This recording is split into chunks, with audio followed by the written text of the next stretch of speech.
सिंध मुंहिंजी अमा सूंह तुंहिंजी मथां छा लिखी छा लिखां छा लिखी छा लिखां सिंध मुंहिंजी अमा दुनिया जा सिंधियो हिक मुठ थी सिंध बचायो। सिंध मुंहिंजी अमा सूंह तुंहिंजी मथां छा लिखां सिंध जो क़ौमी आवाज़ Radio voice of Sindh London.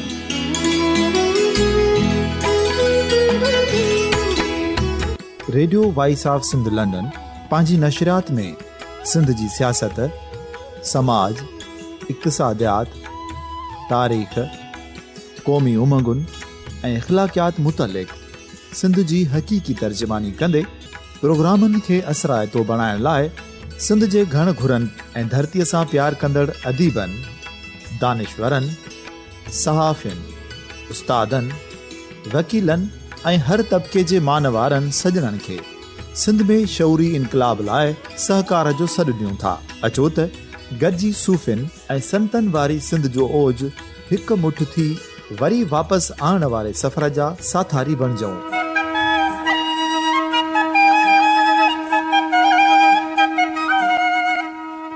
हिक नए सुबुह जी शुरूआत जो पड़ाॾो घर घर, ॻोठ ॻोठ ऐं शहर शहर ताईं पहुचायो। शाल सिंध आबाद ऐं ख़ुशहाल थिए, सिंधी माण्हू सुखियो ऐं सताबो थिए।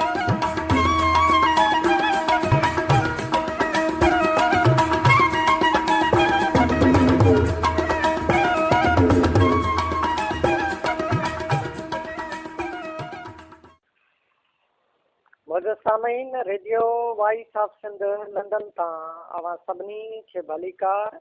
आऊं आहियां अवां जो पंहिंजो अली नवाज़ आरी सर। जीअं त रेडियो वॉइस ऑफ सिंध तां सिलसिलेवार प्रोग्राम सिंधी अदब में औरतुनि जो हिसो असां अवां जे समातनि ताईं पहुचाईंदा रहिया आहियूं। हर भेरे असां कोशिशि करे हर उन लेखका खे साम्हूं आंदो आहे जंहिंजो इल्मु अदब में कंहिं न कंहिं हवाले सां को पोरियो हुजे, उहो तख़लीक़ी हुजे, तनक़ीदी हुजे, तहक़ीक़ी हुजे, पर हूअं बि चइबो आहे न त पोरियो उहो जो तामीरी हुजे। सो असांजे अॼोके हिन प्रोग्राम जी जेका कलमकार आहे, जेका लेखिका आहे, जेका मौक़िक़ आहे, नक़ाद बि आहे, उहा आहे असांजे साजिदा परवीन। साजिदा परवीन जो हूअं तालुक़ क़ौमपरस्त घराणे सां बि रहियो आहे। हू सिंध जे क़ौमी सियासत जे सां लाॻापियल आशिक़ बेलम जी धीउ आहे ऐं अशरफ बेलम जी भाइटी पिणु आहे। 23 जी नौजवान लेखिका, मौक़िक़ ऐं नक़ाद साजिदा परवीन 1982 ईस्वी धारे ॻोठ अलावराए बेलम तालके गंबट में जनम वरितो। संदसि वालिद आशिक़ बेलम साईं जीएम सैयद जो पैरोकार ऐं क़ौमी सियासत सां सलाहियल हुअण करे रोशन ख़्याल हो। जंहिं करे उन छोकिरियुनि जी तालीम खे को बि आर न सम्झंदे पंहिंजी इनकीकीअ खे आला तालीम ॾियारण में वसां कीअं घटायो। जीअं त आशिक़ बेलम जी नौकिरी कराचीअ में हूंदी हुई, जंहिं करे साजिदा इब्तिदाई तालीम खां वठी कराचीअ मां तालीम हासिलु कई। हिन MA सिंधी अदब फर्स्ट क्लास में पास कई ऐं उन खां पोइ कराची यूनिवर्सिटीअ मां जदीद अदब ते हुन PhD पिणु कई आहे। साजिदा परवीन लिखण जी शुरूआत तहक़ीक़ खां कई। हिन MA जे मोनोग्राफ लाइ साईं जीएम सैयद जूं अदबी ख़िदमतूं जो उनवान जी चूंड कई ऐं निहायत ई शानदार मक़ालो लिखियाई, जेको किताबी सूरत में बि छपजी चुको आहे। हाणे हिते आऊं इहो पिणु ॿुधाइणु ज़रूरी थो सम्झां त हिन तहक़ीक़ी ऐं हिन मोनोग्राफ जो जेको शाहकार मुहाग आहे सो सिंध जे क़ौमी दानिशवर अब्दुल वाहिद आरी सर लिखियो ऐं हिन किताब खे गंजो डुंगर पब्लिकेशन पारां छपायो वियो हो ऐं हिनखे तमामु घणी मोट मिली हुई ऐं थोरे ई वक़्त में हीअ किताब मार्केट मां अणलभ थी वियो ऐं अॼु बि हीअ किताब मार्केट मां अणलभ आहे। साजिदा परवीन जेको ॿियो कमु वॾे में वॾो जेको कयो आहे उहो कयो इन शाह अब्दुल लतीफ़ ऐं वर्ड्सवर्थ जी शाइरीअ जो तक़ाबली जाइज़ो। उन में इन मुताबिक़ त हिन कुझु मकाला बि लिखिया। हिन खे तमामु सुठी हिकिड़ी मोट मिली ऐं भरपूर जेका आहे सा पजराई थी। ऐं इहो मकालो ख़ासि तौर ते इन मौज़ू सां लाॻापियल जेके बि मकाला आहिनि से आऊं यकीन सां चवां थो त असांजे सिंधी अदब जे शागिर्दनि जे लाइ थोरे सिंधी अदब सां लाॻापियल जेके बि स्कॉलर आहिनि उन्हनि जे लाइ जॾहिं बि लतीफ़ मुतालिक़ जॾहिं बि जेका बि रिसर्च थींदी त उन में हिकिड़े माख़ज़ तौरु ज़रूरु कमु ईंदो ऐं उन में हवाले तौरु यकीनन कयो वेंदो। उन खां सवाइ हिन ॿियनि बि केतिरनि ई मौज़ूअनि ते मकाला लिखिया, मज़मून लिखिया जेके पिण सिंधी ॿोलीअ जे मुख़्तलिफ़ रिसालनि में छपजंदा रहिया आहिनि। ऐं साजिदा परवीन अणवरच ऐं महिनतकश लेखिका आहे। इन जो अंग्रेज़ी तोड़े उर्दू ऐं सिंधीअ जो मुतालो वसी आहे जेको संदसि लिखणनि मां बि वाज़ह नज़र अचे थो।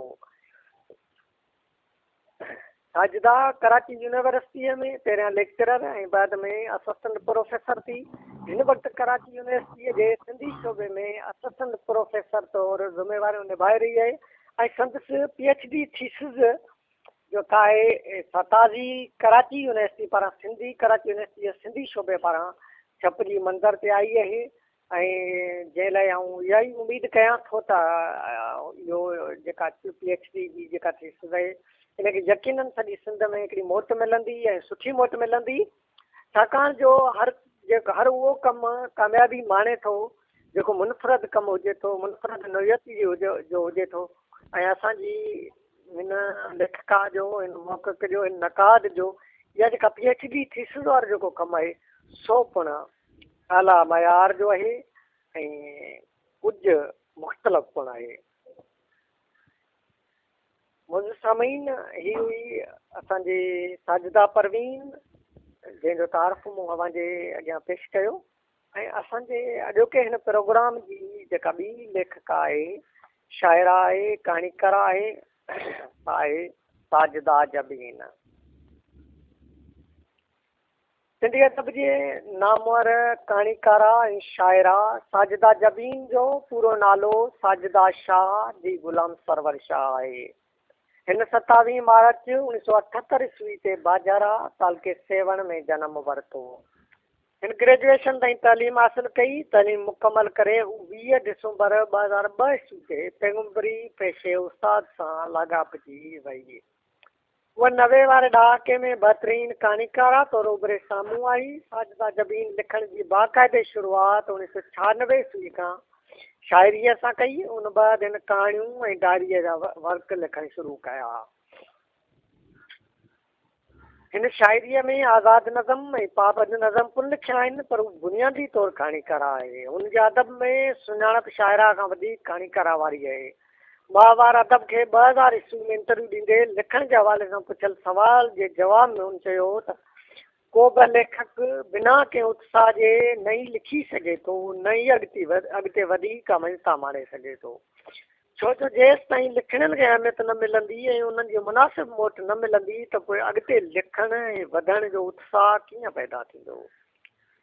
पंहिंजे उत्साह सां ई लिखणनि में साह पवे थो। 1993 ईस्वी में मुंहिंजे जनम ॾिण ते हिकिड़ी सखी मूंखे शर्जील जो किताबु पंछियुनि खां पोइ तोहफ़े तौरु ॾिनो हो। उन किताबु पढ़ण खां पोइ मूं में लिखण जो शौक़ु पैदा थियो ऐं मूं ॿिया बि सुठा ऐं मयारी किताब घुराए पढ़िया। किताबनि जे मुताले मूं में लिखण जी सलाहियत पैदा कई ऐं मूं पहिरियों भेरो यादुनि जे सिरे ते नसरी नज़म लिखियो। उहो नज़म जॾहिं बख़्तावर में छपियो त मूंखे ॾाढी ख़ुशी थी ऐं मूं में अॻिते लिखण जो उत्साह पैदा थियो। उन बाद मूं ॿिया आज़ाद नज़म लिखिया जेके सिंधू ऐं इबरत में छपिया। साजिदा जबीन जी इन ॻाल्हि मां असां अंदाज़ो लॻाए सघूं था त हिन खे लिखण लाइ बाक़ाइदे को माहौल मुयसरु न हो। हिकिड़े किताब हुन में लिखण जी जुस्तजू पैदा कई जंहिं हुनखे मौजूदा 23 जे सुठनि कहाणीकारनि में आणे बीहारियो आहे। हिन लिखण जी शुरूआत हादसाती तौरु ज़रूरु कई पर हिन जी लिखणीअ में मुताले ऐं मुशाहिदे वॾी सघ पैदा कई आहे। लिखण जो ॾांहुं लहजो ऐं असलूब वणंदड़ ऐं निरालो आहे। हिन कहाणियुनि में जिदत आणण सां गॾु खोड़ सारनि अवामी मसइलनि ते कलम खयूं आहे जेतोणीकि इन जो तालुक़ु सैयद ख़ानदान सां आहे। असां वटि सिंध में सैयद ख़ानदान जी छोकिरीअ लाइ लिखणु निहायत ई वॾो ऐं गंभीर मसइलो हूंदो आहे।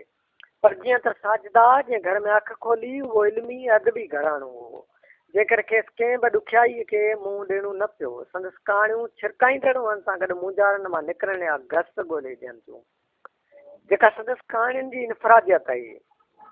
संदसि कहाणी मां तोखे विकिरण न ॾींदुसि सचाईअ जी साख भरींदड़ कहाणी आहे। हिन कहाणीअ मां संदसि हौसले हिमत ऐं जुस्तजू जी परोड़ पइजी सघे थी।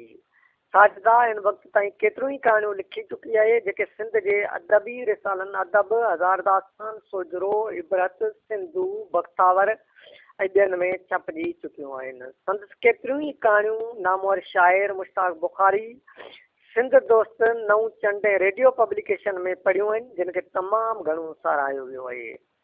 साजिदा जे कहाणियुनि जो हिकु मजमूओ जज़बनि जोरियो जी छपिजी मञता माणी चुको आहे। संदसि 3 किताब यादगिरियुनि जा सैलाब, यादगिरियुनि ते मुश्तमिल, एहसासनि जे अर्पना, शाइरी ऐं प्यार जी मंज़िल कहाणियूं छपाईअ जा मुंतज़र आहिनि। साजिदा 12 नवंबर 2002 ईस्वी ते नामवर शाइर मुश्ताक बुखारीअ सां शादी कई, जंहिंमां हिकु न्याणी मासूमा ऐं हिकु पुटु हसनैन जो औलाद आहे। हीअ असांजी ख़ूबसूरत शाइरा, ख़ूबसूरत कहाणीकार आहे साजिदा जबीन। ऐं असांजे हिन अॼोके हिन प्रोग्राम जी जेका टीं लेखिका आहे, जेका टीं महिमान आहे, सा आहे सर इमदाद हुसैनी। डॉक्टर सर इमदाद जंहिंखे सॼी सिंध सुञाणे, बल्कि सिंध खां ॿाहिरि रहंदड़ पूरी तक़रीबन के दुनिया जे जिन जिन मुल्कनि में सिंधी माण्हुनि जी आबादी आहे, जिते जिते बि सिंध जो शऊर पहुतो आहे, त उहे तक़रीबन माण्हू सर जे नाले खां यकीनन वाक़ुफ़ु हूंदा। उन्हनि सर खे पढ़ियो हूंदो, सर जी शाइरी ॿुधी हूंदी, यकीनन सर जो आवाज़ु उन्हनि जे समातनि ताईं पहुतो हूंदो। शऊर शाइर ऐं शाइरी जी सर्जणार डॉक्टर सर इमदाद हुसैनी। डॉक्टर सर लिखियो आहे, असीं 5000 साल पुराणी सुधरियल तहज़ीब जा अणसुधरियल वारिस आहियूं। असांखे जे सुधरणो आहे त असांखे पंहिंजे सफ़र जी शुरूआति ॿुड़ी खां करणी पवंदी। जे मुंहिंजे वस में हुजे त मां वक़्त जे चकर खे उबतो फेरायां ऐं उतां खां नई सएं सफ़र जी शुरूआति करियां, जितां खां असांजे वॾनि फिडो हलणु शुरू कयो हो। इहे सिटूं जेके मूं अव्हांखे ॿुधायूं आहिनि हींअर, इहे सर इमदाद जूं आहिनि। सिंध ॿोलीअ जी नामवर शाइरा, उस्ताद, नक़ाद, मोहक़िक़ ऐं स्कॉलर डॉक्टर सर इमदाद 20 जुलाई 1951 ईस्वी ते हिकु इल्मी अदबी घराणे में जनमु वरितो। संदसि अमर मेहरनिसा बलोच पैगम्बरी पेशे उस्ताद सां लाॻापियल हुई। संदसि वालिद सलाउद्दीन बलोच पुलिस खाते मां रिटायर थियण बैदि सिंध जे नामियारे कानूनदान यूसुफ लिगारीअ सां गॾु कुझु वक़्तु वकालत बि कई हुई। सिंध जी नाले वारी अदीबा ऐं अदाकारा बिना मसरूर सर इमदाद जी भेण आहे। अहिड़ी रीति सर जी परवरिश, तालीम, तरबियत इल्मी अदबी घराणे में थी। हिन शुरूआती तालीम Shah Abdul Latif king's garden school Hyderabad ऐं modern English teaching school Sukkur मां हासिल कई। इंटर साइंस ऐं BA part 1 Zubaida girls college Hyderabad मां ऐं part 2 Ibne Rushd girls college Mirpurkhas मां 1969 ईस्वी में पास कयाई। उन दौर में हिन कुझु अरसे लाइ रेडियो ते सदाकारी कई ऐं रेडियो लाइ मुख़्तलिफ़ स्क्रिप्ट, डॉक्यूमेंट्रियूं, नाटक, गीत ऐं कहाणियूं लिखियूं। संदसि ॿोली तोड़े असलूब सुठो हो, जंहिं करे रेडियो जी दुनिया में हिन पंहिंजी अलॻि सुञाणप क़ाइमु कई। सर 1969 ईस्वी खां सिंधालाजीअ में नौकिरी शुरू कई। उन वक़्तु सिंधालाजी जो डायरेक्टर ग़ुलाम अली अलाना हो। उन दौरान हिन सिंध यूनिवर्सिटीअ जी शाम वारनि क्लासनि में दाख़िला वठी पढ़णु शुरू कयो ऐं डॉक्टर ग़ुलाम अली अलाना जे चवण ते हिन लाइब्रेरी साइंस में पोस्ट ग्रेजुएट डिप्लोमा कई। सिंधालाजीअ में मुलाज़िमत दौरान हिन इमदाद हुसैनीअ सां गॾिजी सिंध जे दीनी अदब जो कैटलॉग तरतीब ॾिनो, जेको 1971 ईस्वी में सिंधालाजीअ पारां छपियो। उन दौरान संदसि वालिद जी बदिली जंहिं करे सर खे नौकिरी छॾणी पई। दिसंबर 1972 ईस्वी में एमए फाइनल जो इम्तिहान ॾेई पाण कराची हली वई, जिते कुझु वक़्तु रिसाले सोधरे जी इदारत जूं ज़िम्मेवारियूं संभालण सां गॾु एडिटिंग ऐं प्रूफ रीडिंग बि कयाई। चौधरी में कमु करण दौरान अंग्रेजीअ मां कहाणियूं तर्जुमो करण सां गॾु माउ जा धीउ ॾांहुं ख़त जे उनवान सां कालम बि लिखियाई। गॾोगॾु तालीम बि पिराईंदी रही। 1973 ईस्वी में MA सिंधी अदब फर्स्ट क्लास फर्स्ट पोजीशन में पास कयाई। साॻिए वक़्तु सर PTV ते सिंधीअ में ख़बरूं पढ़ण सां गॾु हफ़्तेवार सिंधी प्रोग्राम जी कंपेयर तौरु बि ज़िम्मेवारियूं निभायाई। सर इमदाद केतिरो वक़्तु बरसाति अख़बार में बि कमु कयो। केतिरा ई कालम पिण लिखियाई जेके पढ़ंदड़नि में तमामु घणा मक़बूल थिया। हिन मार्च 1973 ईस्वी में सिंधी नामवर शाइर इमदाद हुसैनीअ सां शादी कई ऐं कराची छॾे हवाउनि जे हिंदोरे जामशोरे आई, जिते संदसि शाइरीअ खे मनपसंदि माहौल मिलियो त संदसि अंदर में छिपणी वेठल कविताऊं नए रंग ऐं नए ढंग सां निर्वार थियूं। संदसि शाइरीअ में फितरत निगारी घणी आहे। खेसि उर्दूअ जी मशहूरु शाइरा फहमीदा रियाज़ फितरी शाइरा सॾियो आहे। जेतोणीकि सर इमदाद नंढपण खां ई शाइरी सां अदबी दुनिया में पेर पाए चुकी हुई, हुनखे शाइरीअ में उत्साह शिकायात ऐं तनवीर आबासी ॾियारियो। संदसि ख़्वाहिश हुई त संदसि शाइरी सभ खां पहिरीं इमदाद पढ़े, जीअं त 70 वारो ॾहाको अदबी ओसर जो ॾहाको रहियो आहे। हिन दौर में अदबी तारीख़ूं हलियूं तरक़ी पसंदि तारीख़ूं रूज ते पहुचंदी। हर शाइर लेखक तरक़ी पसंदि सोच ज़हन में रखी नए तर्ज़ ते लिखणु शुरू कयो हो। हिन दौर में केतिरा ई नवां लेखक उभरी आया हुआ। अहिड़े ई दौर में सर इमदाद पंहिंजी मुकमल शऊर सां शाइरीअ जी दुनिया में पेर पाइण सां गॾु उभरण बि शुरू कयो ऐं सर 1969 ईस्वी खां सर बलोच जे नाले सां बाक़ाइदे शाइरी छपणी शुरू कई। संदसि शाइरी छपजण सां अदबी हलकनि में संदसि नालो निर्वार थियणु शुरू थियो। जॾहिं त सर जूं कहाणियूं हुन खां पहिरीं 1967 ईस्वी में इबरत मैगज़ीन में छपजी चुकियूं हुयूं, पर खेसि बाक़ाइदे सुञाणप शाइरीअ खां मिली। 1968 ईस्वी में सूर्याण में छपियल संदसि इनशाया मुनफ़रद शोहरत बख़्शी, उन हवाले सां खेसि इनशाया परदाज़ बि चई सघिजे थो। हिन शाइरीअ जे मुख़्तलिफ़ सिन्फ़नि ते तबा आज़माई कई आहे ऐं सभिनी सिन्फ़नि मां भरपूर निभाउ कयो अथसि। संदसि शाइरी रोमांस सां भरपूर हुअण सां गॾु सिंधीअ दर्दनि जी तर्जुमानी कंदड़ आहे। हिन शाइरीअ में शिकायत जो असरु ज़रूरु वरितो आहे, पर हिन जो डिक्शन पंहिंजो ऐं मुनफ़रद आहे। वर्ष लफ़्ज़नि जो भंडार हुअण करे तशबीहूं ऐं इस्ताराब दिलि खे छुहंदड़ आहिनि। हिन जो अदब जे हवाले सां घणो ज़ोर पंहिंजी ॿोलीअ में अदब सिरजण ते रहियो आहे। संदसि केतिरनि ई लिखणनि में अहिड़ो ज़िक्र थियल आहे। संदसि शाइरीअ जो पहिरियों मजमूओ उर्दू जी नामवर शाइरा फहमीदा रियाज़ पंहिंजे इदारे वादा किताब घर कराचीअ पारां 2003 ईस्वी में छपायो, जंहिं सिंधी शाइरीअ में तमामु घणी मक़बूलियत वाणी। चाहियां थो त संदसि शाइरीअ जूं कुझु सिटूं अव्हांजे समातनि ताईं पहुचाईंदो हलां। उमावस जे रातियुनि में तुंहिंजूं सिटूं सितारनि जी झिरमिर हुयूं। सर्द बेदर्द बेरंग मौसम में, सर्द बेदर्द बेरंग मौसम में तेई सिटूं सभई रंग ओॾे खटणार वांगे खिड़ियूं। तेई सिटूं सभई रंग ओॾे खटणार वांगे खिड़ियूं। सर इमदाद पंहिंजी बाक़ाइदे अमली ज़िंदगीअ जी शुरूआति इमदाद सां शादी करण बैदि ऐं सिंध यूनिवर्सिटीअ में मुलाज़मत सां कई। जॾहिं शेख हयात यूनिवर्सिटीअ जो वाइस चांसलर थियो त खेसि 1976 ईस्वी में सिंधी शोबे में क्रिएटिव लिटरेचर पढ़ाइण ख़ातिर लेक्चरर मुक़ररु कयो।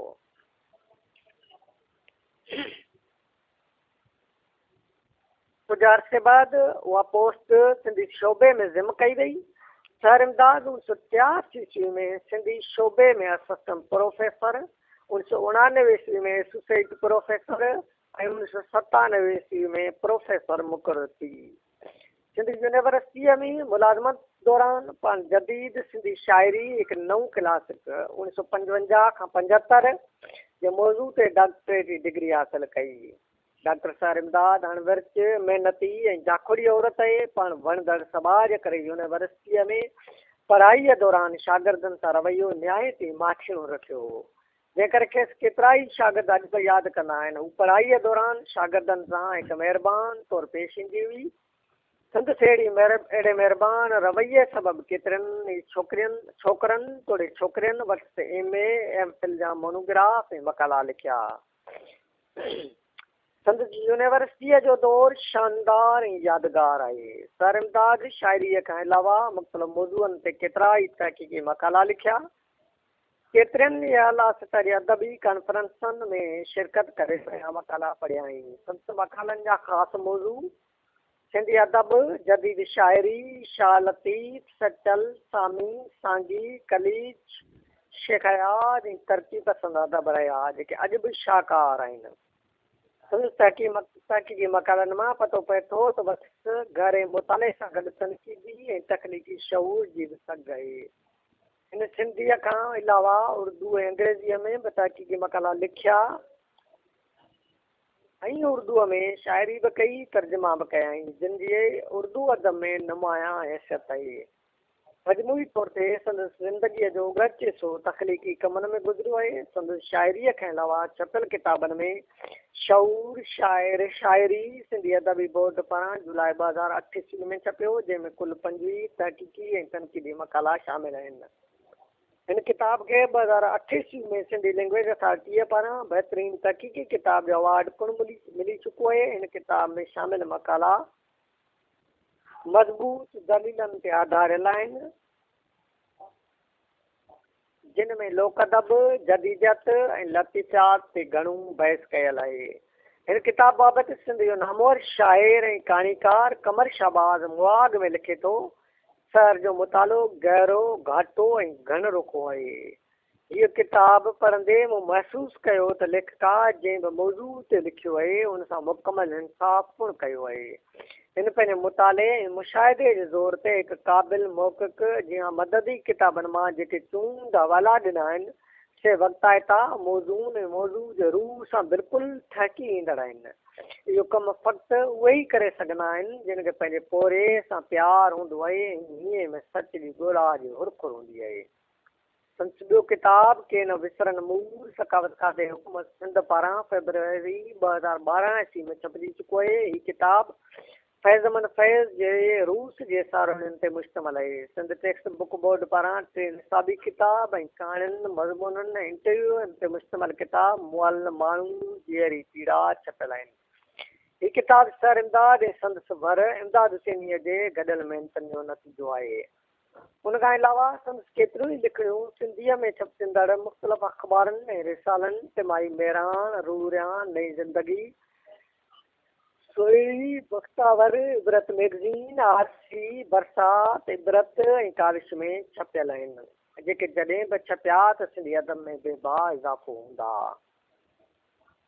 सर इमदाद खे सिंधी यूनिवर्सिटीअ में मुलाज़मत दौरान 2000 ईस्वी में इज़ाफ़ी चार्ज ॾेई मॉडल स्कूल हैदराबाद जी प्रिंसिपल मुक़ररु कयो वियो, जिते 9 सालनि ताईं निहायती ज़िम्मेवारीअ सां कमु कयो ऐं मॉडल स्कूल खे मिडिल स्कूल खां कॉलेज ताईं पहुचायो। डॉक्टर सर इमदाद हिकु जाखोड़ी ख़ातून आहे। हिन पंहिंजी ज़िंदगीअ जो हर पल सिंध ऐं सिंधी अदब जी ख़िदमत में वक़्फ़ु कयो। खेसि ख़िदमतनि जे एतिराफ़ तौरु केतिरा ई अवार्ड पिणु मिली चुका आहिनि, जिन में सफ़दारती सिविल अवार्ड, तमग़ा इम्तियाज़ संदसि ख़िदमतनि जी मनता जी निशानदेही करे थो। उन खां अलावा पाण केतिरनि ई इदारनि जी मेंबर पिणु रही चुकी आहे, जिन में Sindhi Adabi Board, Sindhi Language Authority Hyderabad, Bilawal Institute of Historical Research Nawabshah जे बोर्ड ऑफ गवर्नर्स जी मेंबर ऐं सिंधी यूनिवर्सिटीअ जे मुख़्तलिफ़ कमेटियुनि जी मेंबर ऐं सकावत खाते हुकूमत सिंध जे अवार्ड कमेटीअ जी मेंबर तौरु पंहिंजूं ख़िदमतूं सर अंजाम ॾेई चुकी आहे। पाण हिन वक़्तु नौकरीअ तां रिटायर करे चुकी आहे, पर अदबी सरगर्मियुनि में सो वक़्तु ॾेई रहे थी। खेसि 3 ॿारनि जो औलाद आहे जेके पिणु लाइक़ आहिनि। इमदाद मौजूदा वक़्त में कुझु उर्दू अदब लाइ कुझु कमु कयो आहे, जेके किताब पिणु छपिया आहिनि। मौजूद सामीन, radio voice of Sindh London जे हिन ख़ुसूसी प्रोग्राम सिंधी अदब में औरतुनि जो सोच जे सिलसिले हेठि अॼु मूं अव्हां जे साम्हूं जेके 3 लेखिकाऊं जिन 3 लेखिकाउनि जो तारुफ़ पेश कयो, हुन मां हिकिड़ी आहे कराची यूनिवर्सिटीअ जे सिंधी शोबे में पैगम्बरी पेशे उस्ताद सां लाॻापियल assistant professor doctor Sajida Parveen, ऐं ॿी अदबी खेत्र में पंहिंजी अलॻि जाइ जोड़ींदड़, पंहिंजी अलॻि सुञाणप क़ाइमु कंदड़ साजिदा जबीन जे ख़ूबसूरत कहाणियूं लिखियूं, ख़ूबसूरत शाइरी पिणु कई ऐं टी जेका असांजी आहे जेके केरु न सुञाणे साहे सारिमदाद सिंह पाण PhD आहे डॉक्टर आहे केतिरा ई किताब छपियल आहिनि उर्दू अदब ते सुठी दस्तरस आहे ऐं हिन मुख़्तलिफ़ मौज़ूअनि ते मुख़्तलिफ़ ॿोलियुनि में कमु बि कयो आहे ऐं हिन वक़्तु पाण कराचीअ में रिहाइश पज़ीर आहे मुंहिंजे साम्हूं इहे असांजूं टेई लेखिकाऊं सिंध जूं हज़ारो नाऊं आहिनि जिन जी महिनत सां को बि इनकार नथो करे सघिजे ऐं हाणे अवां पंहिंजे मेज़बान अली नवाज़ आरी सर खे ॾींदा इजाज़त ईंदड़ हफ़्ते लाइ ईंदड़ हफ़्ते ज़रूरु अवां सां गॾु हूंदुसि ऐं वरी बि सिंध जे किन खाउड़ी नालनि सां गॾु किन ख़ूबसूरत नालनि सां गॾु किन इल्मी अदबी शख़्सियतनि सां गॾु अवां जे साम्हूं तेसि ताईं सिंध सलामत साथ सलामत अवां जी समातुनि ताईं Radio voice of Sindh London